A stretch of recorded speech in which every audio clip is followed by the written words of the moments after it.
Hello and welcome to Food Tank's webinar series. This is Sarah Small. I'm Food Tank's Global Events Director. I'm really excited about today's webinar with Dana Gunders. She's the staff scientist at the Natural Resources Defense Council, or NRDC, and Sarah Vared, associate at MissionPoint Partners. Today, the presentation will focus on the drivers of food waste, as well as the steps we can take in our personal lives, plus the solutions businesses and policymakers can pursue to reduce food waste. So this webinar will be recorded and posted on foodtank.com afterwards. You can also follow along and participate on Twitter using hashtag #FoodTank. Also, please submit your questions using the chat box on your screen or email them to Sarah, S-A-R-A-H, at foodtank.com. So without further ado, Dana and Sarah, it's wonderful to have you here today, and I'm excited to hear your presentation. I will give you the floor now. Thank you so much, Sarah. This is Dana, and I wanted to start by just telling everyone how I got into this issue. It really started before I was born. My father grew up in the Philippines, and my mother grew up in Queens. Her parents ran a lamp store, and that meant that they were very frugal with their food. And when I was growing up, it was completely embarrassing because I'd be sitting at the dinner table and have friends over, and my dad would be slurping a chicken bone really loudly to get every little last bit off the bone. And my mom would be pouring water in the pasta sauce to shake the jar just to get the last bits out before serving it to everyone. And there I sat embarrassed. And it wasn't really until I grew up and started working on sustainable agriculture issues that I started to really realize just how much went into growing food and what an investment it was for us. Sorry, I'm trying to advance some slides here. There we go. We invest a huge amount in agriculture in the US. 10% of our energy, half of our land area, and 80% of our water go into agriculture in this country. And when we're not eating it, that's a huge waste of resources. About 40% of all the food in this country goes to waste. And sorry to interrupt you, Dana. We just lost your slides. We want to make sure we can see those diagrams. Okay, sorry about that. We're working on that. 1 second here.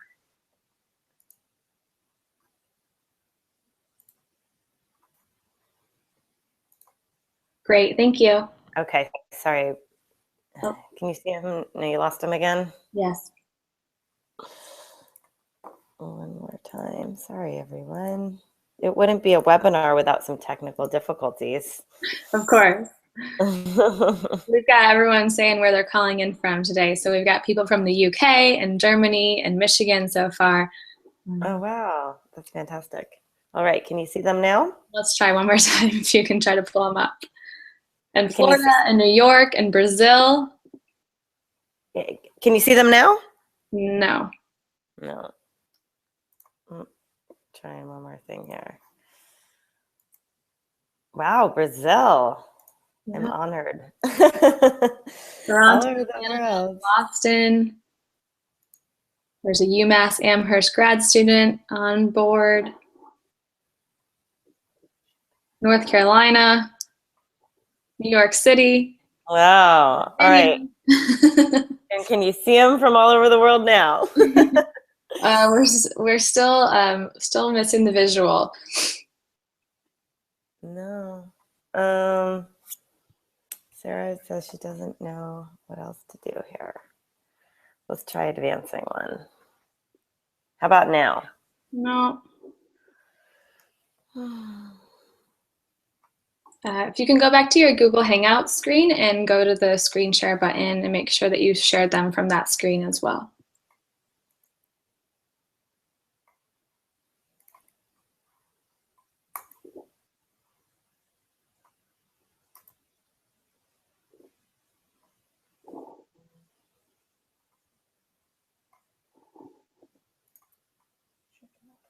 Yeah. There we go. They're coming back. They're coming back. All right. Well, I'll keep talking as Okay. it sounds like you can see them or not. Yes, we can right now. All right.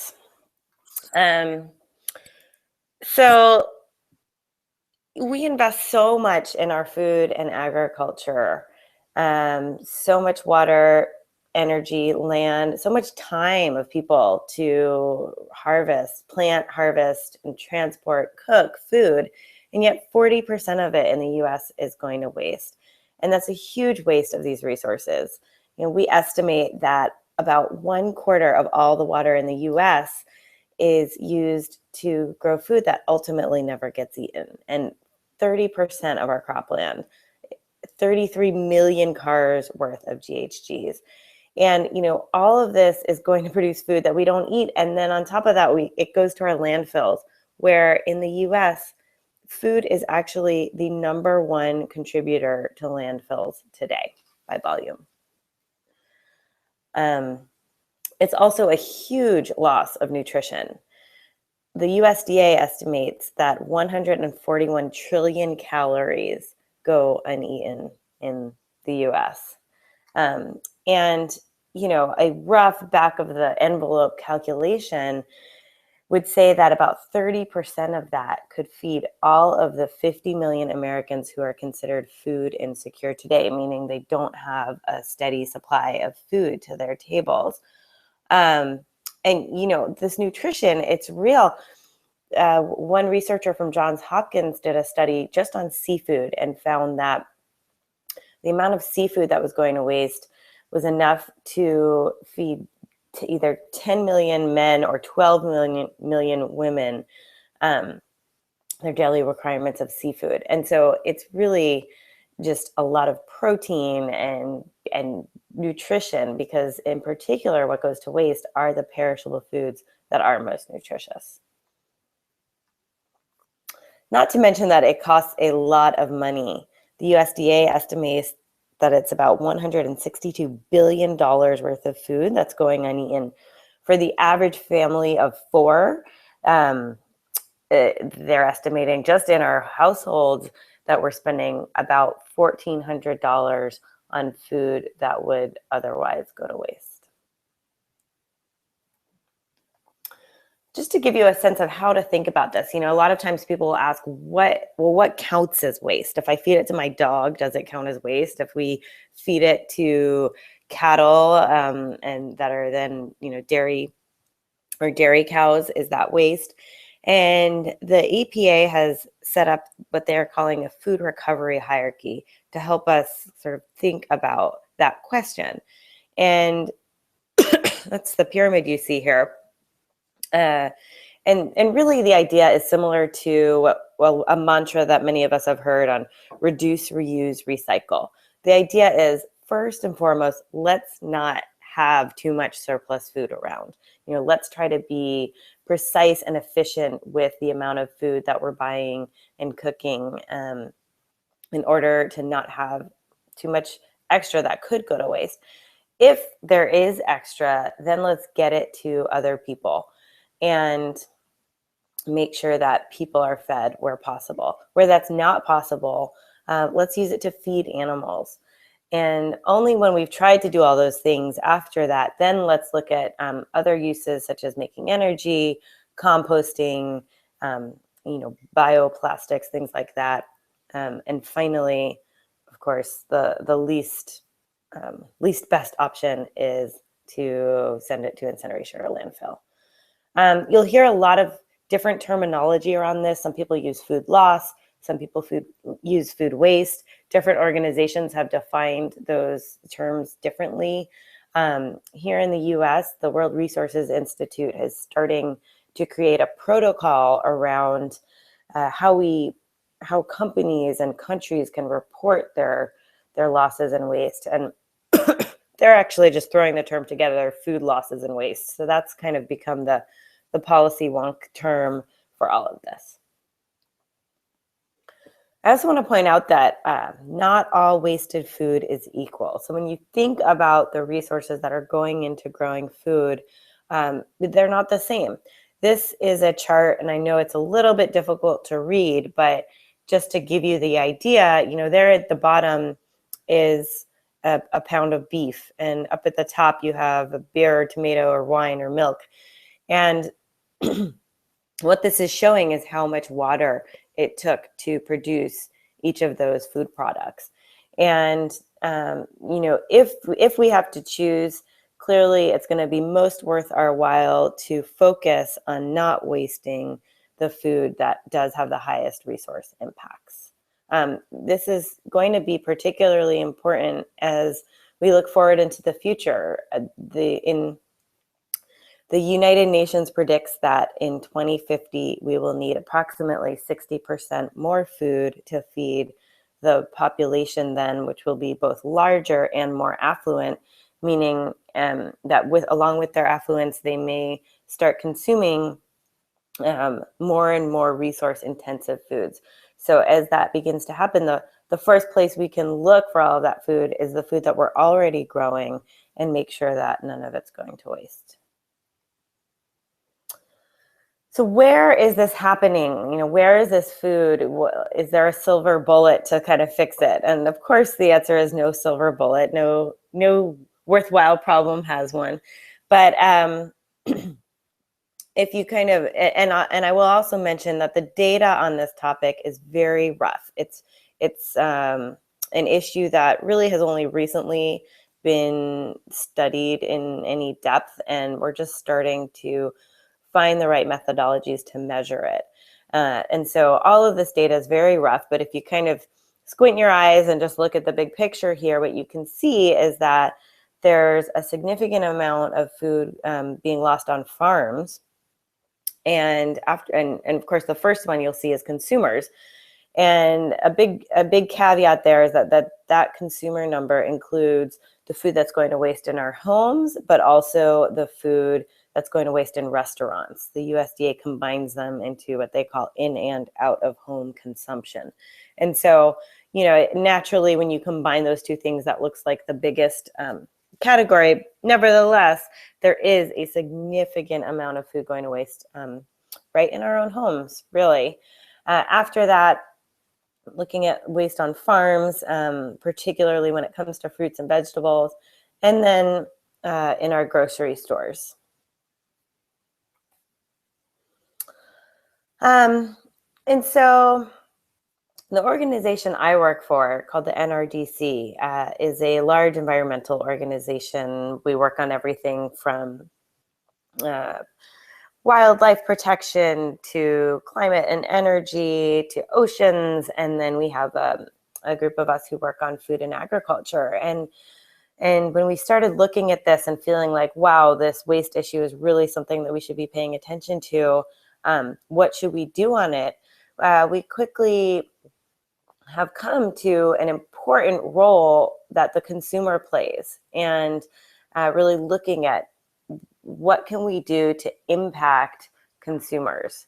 There's really three reasons that we think this is important. The first is that, just as we saw in the graph, consumers are the largest share of wasted food. And even though that graph combined restaurants and households, when we look at other studies, such as in the UK, we believe that the largest share of wasted food is in households across America. So that's an important reason to look at consumers. The second is that the expectations and kind of consumer attitudes that our food businesses are trying to meet are really driving waste. So if you are a restaurant and you, let's say, have a breakfast platter with eggs and potatoes, and a lot of those potatoes wind up going to waste. Well, if you start to serve less potatoes and your consumers get upset because they don't feel like they are getting the value that they paid for, then you go back to serving more potatoes. And so things like large portions, things like in grocery stores, the carrying big inventories all the way until they close. For instance, most grocery stores right now, if they sell rotisserie chicken, they'll have them right up until closing. And yet a lot of them get thrown out right after the closing bell rings. And that's because they think that consumers want to walk in there and grab a chicken at any point in time. So bringing these attitudes can really impact the way that these businesses are running.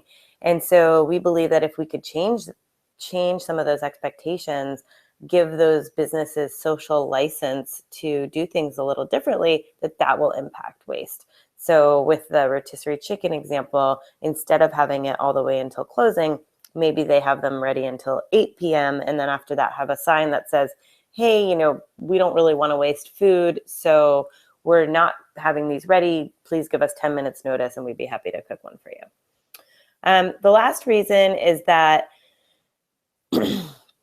consumers, we're all consumers. And if we can really reach people as consumers, then we start them thinking about how they can impact this issue in their spheres of influence, whether they're an event organizer or somebody who works in the food industry, or just somebody who's having a wedding and wants to make sure that food doesn't go waste at the wedding.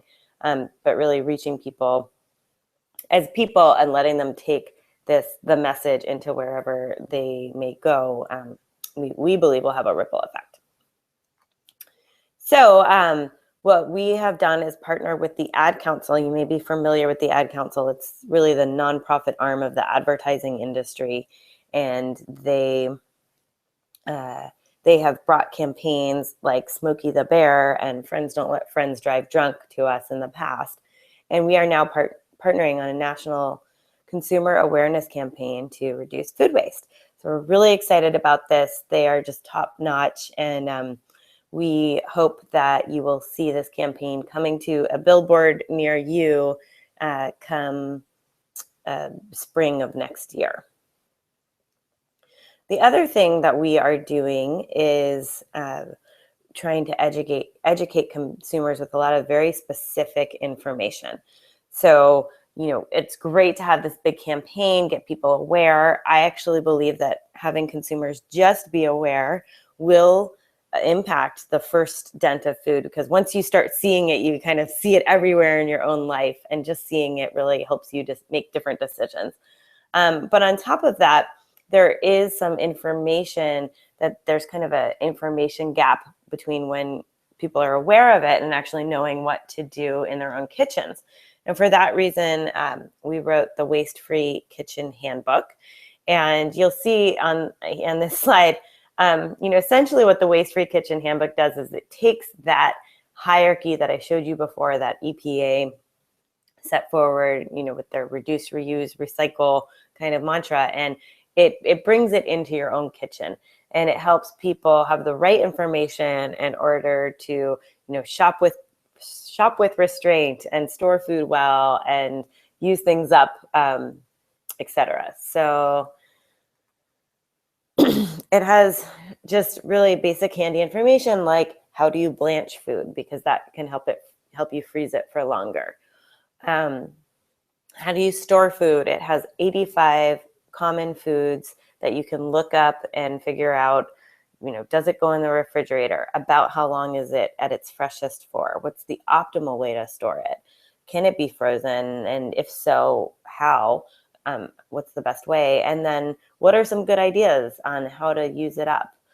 So that's all very specific information that's in the book. And then other important things like what you can and can't feed to your dog and your cat.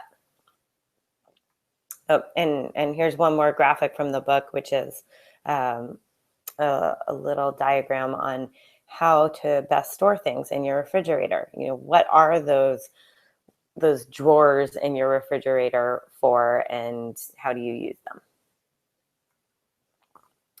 So one last thing to mention is that here in the US, we had a really exciting day on September 16th when the Obama administration announced a target to reduce food waste by 50% by 2030. We feel like this is a really ambitious goal. We're excited to see the government staking that flag in the ground and gearing up to help us reach it. But really, the government cannot do this alone, and it's going to take all hands on deck, government, businesses, and us as individuals to really make that happen. So I will just leave you thinking with the question about what you can do on this. And, it can start with your dinner tonight. And with that, I'll pass it on to Sarah.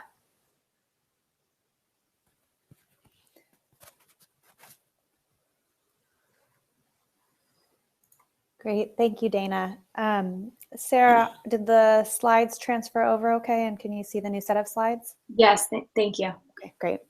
Hi, everyone. My name's Sarah Vared. I work with an impact investing firm called MissionPoint Partners. And I have been thrilled and excited to be working on a really exciting initiative over the past year to create a national roadmap to reduce food waste in the United States. So much like how Dana talked about a lot of the problems and the challenges with food waste, as well as then what consumers can do, with ReFed and the roadmap that we're developing, we're really looking at solutions to actually then solve these big problems that are out there. So trying to close a gap between the awareness that's out there on the amount of food that's wasted and then action to actually reduce, recover, or recycle food waste following that EPA hierarchy that Dana shared. And the goal from this initiative is it's a cross-sector collaborative effort, including wonderful organizations like NRDC, Sodexo, World Resources Institute, Walmart, and many, many others are involved in it, as well as a number of foundations and municipalities as well. So really trying to bring a group of different cross-sector interests together to understand what really are these gaps between awareness and action that are keeping us from moving forward on what in many cases seems like straightforward, no-brainer solutions that are out there. And the goal with this is to, matching the U.S. goal of 50% of food waste by 2030, is to really lay out what that roadmap is for reducing food waste. And we believe it's cost-effective, feasible, and possible to get to 30% and also achievable to get to 50%, although with some more transformational changes that I'll talk about. And so really with this effort, it's an integrated approach trying to understand, where are the no-brainer opportunities, where are there gaps that either policy changes are needed or philanthropy is needed to fill those gaps, and then also where are there opportunities for industry to collaborate together to try to achieve a broader goal than one corporation could achieve on their own.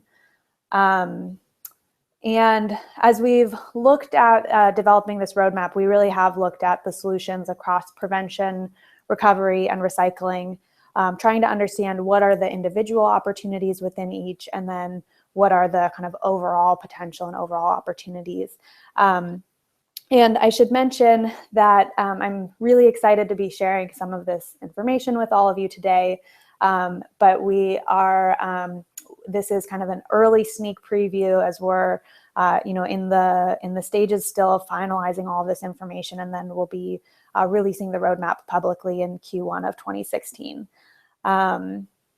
So some of the specific kind of solution areas that we've been looking at include thinking about opportunities for innovation around packaging, whether it's looking at date labels, how do we display use by and sell by dates, to looking at our sales and operations planning, how are businesses doing inventory management, waste tracking and analytics, on the efficient supply chain, starting to think about, are there opportunities for improvement on the cold chain side of things, and can we reduce waste that happens throughout the cold chain due to disruptions, or extra stops that happen from point A to point B to point C, D, or E, which is often the case in the way that our food is distributed. To looking at how the food that we eat in terms of the USDA grades that it gets and the requirements that retailers and restaurants put in place ultimately impacts food loss and food waste as well. So many of you might have been hearing about ugly produce or imperfect produce, and the idea that, surprise, surprise, not all carrots are made to be actually the same exact size. So how do we try to get those products that currently aren't getting to market into market? To cafeteria platters, which is looking at things like trayless dining, reducing trays and all-you-can-eat buffet settings. And then moving into some of the areas that we've been looking at on the recovery side, there's a lot of opportunity to increase kind of the benefits that result from policies that are in place. There's a lot of confusion around the current policies that are in place for food recovery, and some of the tax incentives that are available, while they are a really great start, are sometimes hard for businesses to actually obtain those tax incentives, so they don't have an economic kind of reason or value for actually donating food. So looking both at the policy side, and then also there's a lot of opportunities for innovation around the actual infrastructure and transportation that's used for food recovery. And then finally, on the recycling side, looking at things like composting and anaerobic digestion, and really trying to understand where they are in the marketplace today, and what are some of the gaps or challenges in achieving wider scale composting and anaerobic digestion and recycling broadly. Today in the United States, only about 5% of all of our food waste ends up being composted or sent to anaerobic digestion, where it can be converted to a gas. And so almost all of our food waste is going to landfill today, where it sits and it is chugging out methane and causing a lot of the different environmental issues that Dana talked about earlier. So I'm going to share just a few kind of quick case studies to give a little bit more sense of some of the actual, real tangible opportunities of solutions that are out there. And, depending on the background and the perspective that you bring, whether in your business work or your personal life, hopefully these can give you some things to think about of some of the great solutions that are out there that are happening today, and that there's a lot of opportunity for scaling up as well. So for the first example, it's really around waste tracking and analytics. And this is the idea. The idea behind this is helping kitchens, whether it's in restaurants or catering facilities, institutions like college campuses, to really track what waste is happening in their kitchen, so that they can then better understand how to change their purchasing, procurement, and preparation of food. So a wonderful company that's out there doing this is LeanPath, and they've been leading the way on this for about a decade. But there's also a lot of really great manual solutions that are out there. The EPA has one, and there's a number of other kind of tools through very simple tracking through Excel spreadsheets and things along those lines that can enable anybody from a small kitchen up to a really large kitchen to take this on. Some of the barriers that have really, while this is something that's in the market today, it's not as widespread as it might be. And one of the kind of key barriers to this is really around a lack of understanding of, what the potential cost savings from food waste reductions can be. And in the past, businesses have really looked at food waste as essentially a write-off. It's just the cost of doing business. And so really there's a mindset shift that needs to happen to help businesses understand the real dollars that they're losing. And in fact, our estimates are about $4.6 billion per year could be saved by restaurants and institutions from doing better waste tracking and analytics, and not throwing away the food that they currently are. So a pretty sizable chunk of change that really could kind of be saved by businesses if they took this on a wider scale. The next example that I want to share is one that many of you may have heard about. Date labels is something I think most of us are familiar with. We see it on our food every day when we go shopping at the grocery store. So this is the, best before, sell by, use by dates. And it's estimated that about 20% of consumer waste comes from confusion around these date labels. And so there's a lot of opportunity for finding different ways to put the phrase of the labels on products so that consumers can better understand that the labels are really indicating quality, not safety, which I think is a really kind of key distinction that, our noses are often best suited for telling if something is safe to eat. And the dates really are much more from a manufacturer, retailer perspective, focused on the quality side. But some of the challenges are that this is currently not regulated at a national level. And so each state has slightly different laws. And then there's really very limited kind of retailer and manufacturer incentive to change on this. It's estimated that for them to take a voluntary approach and come up with a date label that's common across them and make the change from a kind of dollar and cents perspective is probably a pretty minor change. But that there's, uncertainty on what to change the labels to, and then there's not necessarily an incentive to act on this. And so this is an example where, as we've looked at opportunities, it seems pretty clear that, both that there's a place for policy to play a role here, as well as for industry to play a role. But potentially there's some other kind of creative solutions that can come to bear that can fill some of the gaps that are in place today. A common thing that we've heard from industry is that, if we change the labels, consumers won't necessarily know what the new label even means. So we're kind of starting from square one.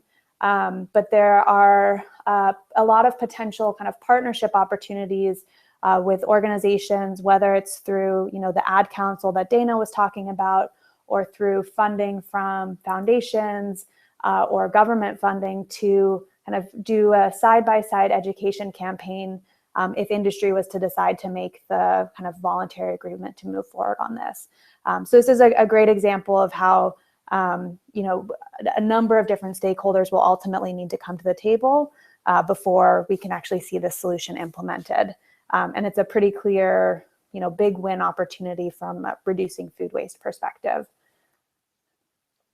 And kind of moving on to a recovery case study, and I mistitled this, so it says recycling, but wanted to share, there's, the Feeding America network of food banks does an amazing job of recovering food today, and they've been in place for, many, many years, doing a really great job.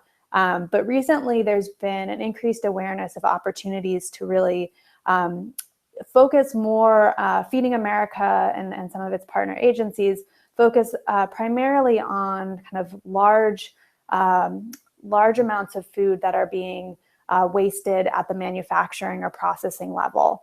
And so that leaves all of the kind of wasted food and food loss that's happening at a smaller level at restaurants and in some cases retailers, where there are smaller, more variable, and actually highly perishable food that's being wasted today, and that could be rescued and recovered to feed hungry people. And I think it's important, I often use the term food waste because it's kind of an easy secondhand, but food waste is really not waste. It is wasted food and is still, in many cases, and in the cases where we're talking about food recovery and donation, this is food that is, highly edible and nutritious and safe to eat, and just for whatever reason isn't finding a home in a person's mouth and stomach today. And so finding a way to essentially capture that, redistribute it, and get it to someone who could use it. So there's been some great organizations and innovators who have been starting to look at how you can, in real time, essentially map where food is available and where food is needed. So Feeding America has developed actually an online marketplace which can work with some of these smaller volumes of food. Spoiler Alert is another great company that's starting up 0%, based in Chicago, Feeding Forward, which is based out in the Bay Area. And there's a number of other ones as well that are all kind of emerging and innovating in this area to really try to understand how can you effectively capture information and use it so that food is getting from point A to point B as efficiently as possible. And then just the last example that I'll share is really on the recycling side. So looking at how we can get increased composting and anaerobic digestion in the United States today. And some of the key challenges here are the cost of hauling is relatively high, and then processing due to high contamination rates is also a challenge. And so there's a lot of opportunities around innovation in analytics to either increase the efficiency of the processing or reduce hauling costs by optimizing routes. And then finally, really looking at a kind of a supportive policy framework that actually enables businesses who want to start up to do composting or anaerobic digestion to really thrive. And we've started to see this in a few leading states, particularly in the Northeast, as well as California, and then several of the cities on the West Coast as well. But there's there's many parts of the country where there is just no infrastructure that exists today. So you're really having to start from kind of square one of figuring out how to put this infrastructure in place and add in the hauling component of it. So this is an area where many different stakeholders will need to be around the table to ultimately bring additional infrastructure to bear to manage the food that we can't prevent from being wasted and then can't recover, which ultimately a lot of it will still need to be recycled. So just, in wrapping up, to echo what Dana had said about the 50% food waste reduction goal that the US has by 2030, we believe, and the stakeholders who are involved in ReFed believe that there is a very clear path to a 30% reduction in the next 10 years, actually, so by 2025, that is achievable, it's cost effective, and no major policy changes are required. And to get to that 50% reduction, it is definitely achievable, but it's going to require some transformational changes in policy, consumer behavior, and innovation as well. And so kind of leaving with, with Dana's thought of, what can each of us do in our own lives, in our personal lives, and in our businesses. It will ultimately take individuals, businesses, foundations, investors, government, and entrepreneurs to work together collaboratively to help us achieve this 50% reduction, ultimately benefiting the environment and people around the US and broadly the world as well. Thank you very much. And I think, Sarah, we're happy to take questions now if there are any. There are plenty. So thank you so much. I wanted to just start by saying thank you to Sarah and Dana. That was a really informative presentation, and we have a lot of questions from our listeners. As a reminder right now, please continue to send any that you do have in, either using the chat box or email Sarah, S-A-R-A-H, at foodtank.com. So for the next 10 to 15 minutes, we'll get through as many as possible. And I'd like to start by asking you, one of our listeners named Patty mentioned that she could use your book in the Burlington Culinary Center, which is opening in spring 2016. And that started to get me thinking, so how can tools like Dana's book, Waste-Free Kitchen Handbook, and other methods of food waste education be used in culinary education to reduce food waste? Yeah, great question. Please do. Please use it. I'm certainly hoping that the information can get out there as widely as possible.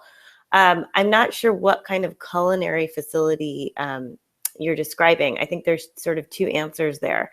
With true culinary kind of chef training schools, I think a lot of the information they're sharing is probably already there when they're training chefs. Chefs are really good at storing food well, at planning their inventories. and things like that. But of course, a reminder of the sort of message around not wasting food can't hurt. And I think there are things restaurants can do, like having smaller menus so that they don't have to keep such a big inventory, that can help from a culinary, from a training chef's point of view.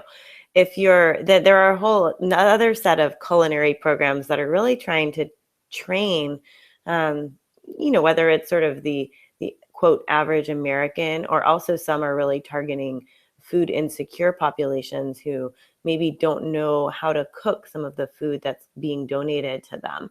And I think for both of those populations, the book can be really helpful, because it's, a lot of this is really basic information that for some reason or another, we've gotten more distant from really knowing our food and knowing how to store it, how to cook it, some of that kind of quote grandma knowledge that can be useful. And I think in the book, that's really what I tried to include, so that you can look it up. And I would, encourage you all to check it out. And my hope is that it'll be a book that kind of sits next to cookbooks, and it can be that reference that when you're standing in your kitchen and you have a wrinkled tomato and don't know what to do with it, that you can kind of look that up and get some ideas.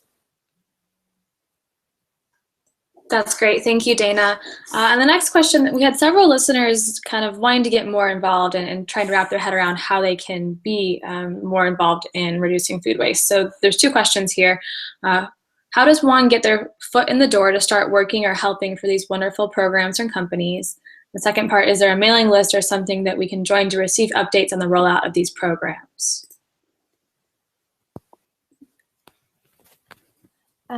So I think I'll give maybe kind of a few quick thoughts on that. In terms of getting involved, I think, companies are kind of, some companies are leading the way and further along on this than others. In terms of how to actually kind of start getting involved with companies directly, though, I don't know that there's kind of some direct access points other than, reaching out to them maybe with your brilliant ideas for how they might actually try to reduce food waste in their own operations. And that might be a good way for getting a foot in the door on a job interview. I do know there are a lot of wonderful nonprofits that are operating in this space. NRDC is one of them. We could kind of go through and list off probably 50 to 100 pretty easily. Some that are operating on a national basis and some on very local levels. And so I think kind of finding a local nonprofit in your community, I imagine many of them could benefit from and use volunteers as well, as they try to think about how they get their message out and where they focus their opportunities. In terms of kind of a national email list for some of these updates, with ReFed in particular, you can add your email at www.refed.com. There's a place to sign up, and we'll include updates as we provide the full rollout of information. I know NRDC, I believe, has a blog that can be followed. I'm looking at Dana to see if she can confirm that. And then there are a few different Twitter handles actually also that I would mention. I think End Food Waste Now might be one, and the other is Ugly Fruit and Veg. And there's a lot of great kind of consumer-facing fun campaigns coming out of those Twitter handles and Instagram feeds as well. Yeah, I mean, the only thing I would add is that we don't have a list on when the book comes out because it's already out. And actually, there's a free giveaway happening. If you go to wastefreekitchen.com, you can kind of enter to win a free book, and that is closing in 3 days. So check that out. Great, thank you both. Let's see, the next question here is, we had a question about the food groups that are most often wasted, and if you could provide any statistics on what food group has the most food waste. Yeah, sure. Again, the data on this stuff is pretty rough. So we can answer that with sort of a wide error bar. Fruits and vegetables is the category where the most waste happens. After that, I think kind of bakery and dairy are tied. So, you have a lot of bread going stale and milk products and dairy products.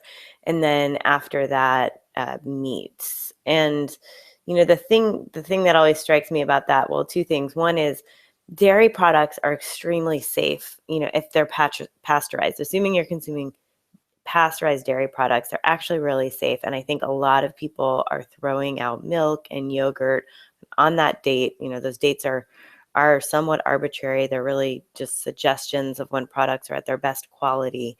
And so they're not telling people that the food's bad or that they need to throw them out. And I think dairy products in particular suffer from people throwing them out on the date and causing a good amount of waste of really perfectly good food at that point. Meat products, while the volume is a little less than those other categories I mentioned, because of their high resource intensity, they actually have the biggest kind of greenhouse gas footprint in terms of the waste. Thanks, Dana. And then the next question reads, how are campaigns like Ugly Fruit and Veg and purchasing imperfect produce also helping reduce food waste? And on a more personal note, how hopeful are you of consumers kind of changing their habits and starting to buy the less perfect food?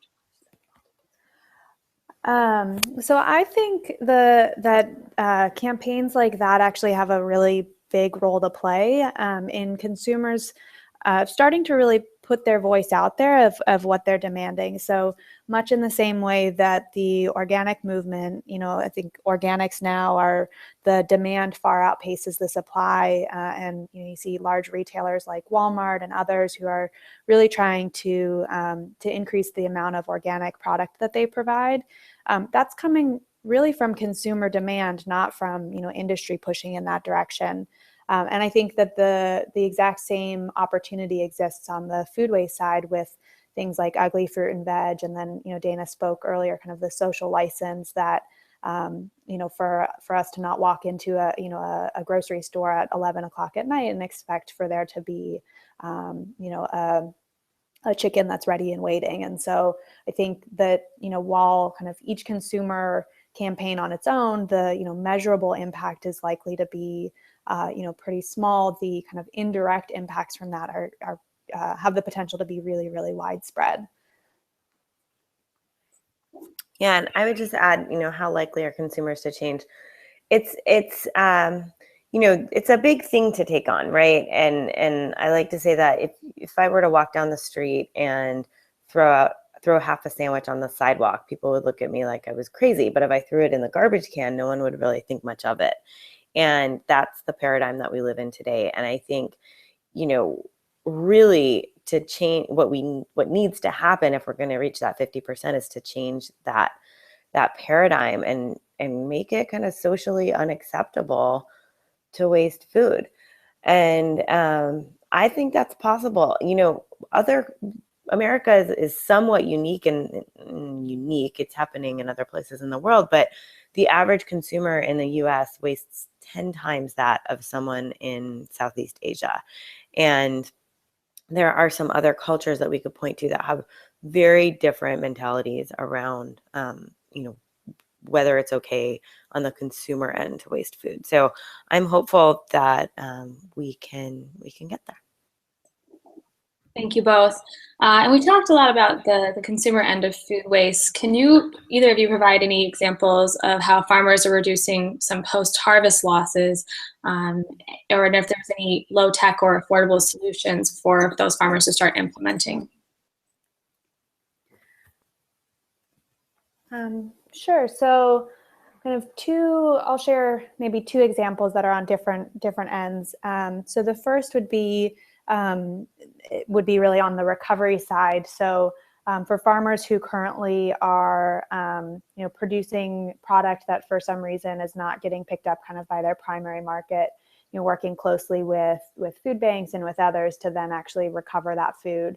And there's a lot of kind of opportunities around, maximizing kind of labor in the field to get all the product out of the field, and then sorting out what's going to go to your kind of primary market versus what can go to your recovery market. And so working with, local agencies, and then also capturing kind of tax incentives associated with that is a great opportunity for farmers. Kind of on a much more, basic and concrete level, there's a number of kind of farmer forecasting and planning tools that have started to emerge. Larger farmers have been using these for, many, many years, and some of the solutions are starting to be scaled down for small and medium farmers as well, to just better be able to track and forecast, kind of your product, and look at, when it's going to be ready to go to market, and making sure you then have, marketplaces available for that product.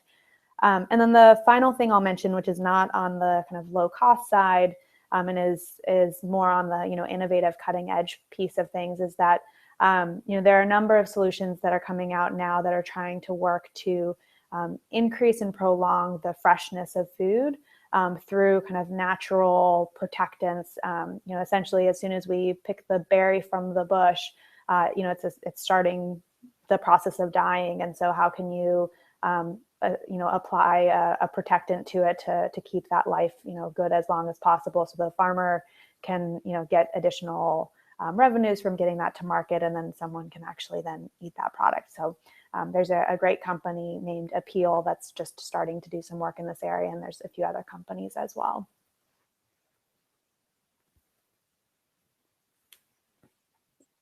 Great, thank you, Sarah. And then here's a big question.